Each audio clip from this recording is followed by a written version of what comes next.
Hi,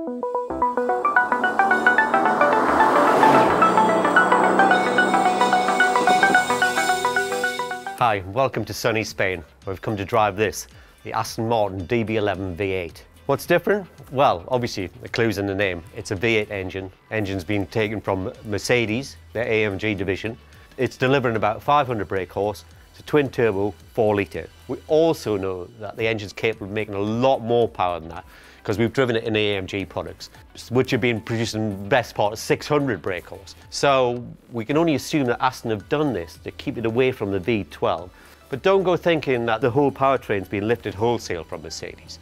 Basically, this car's got an 8-speed automatic gearbox rather than the twin clutch that Mercedes uses. And also, this is a wet sump engine as well, whereas Mercedes tend to use the dry sump engine in their GT models. Visually, as you can see, there's not much difference between the V12 and this car. There are less vents on the bonnet with this car. There's only 2 as opposed to 4 on the V12. And it gets a bespoke set of alloy wheels. So aside from the subtle difference, if the two cars were sitting together, you'd be hard pressed to tell the difference. But in terms of how they drive, well, that's a question we're about to answer now.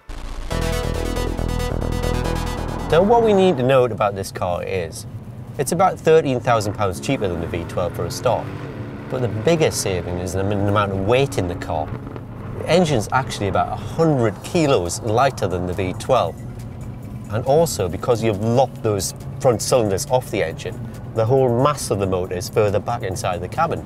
So the car should be more agile and easier to turn into corners, and that's immediately how it feels. The steering is very sweet indeed, actually.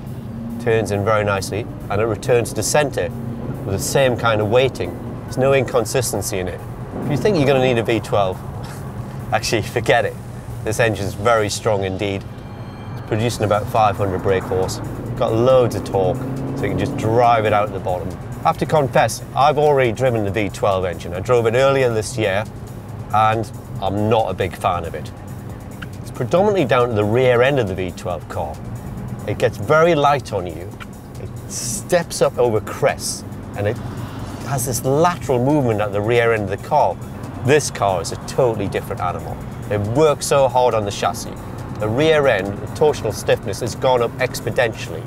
So the car sits now much better. You know, you can't get away from the fact that it's still the same platform. So it has a tiny bit of that kind of characteristic where it can get a little bit wayward at the rear end, but it's far more planted on the road, this car. So what have we learned here today? Well, what we have learned is, like so many other things in life, less is definitely more.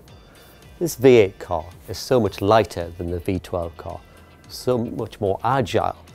It still looks absolutely fantastic, every bit as good as the V12. And you know what? It probably is the best Aston Martin we've ever driven.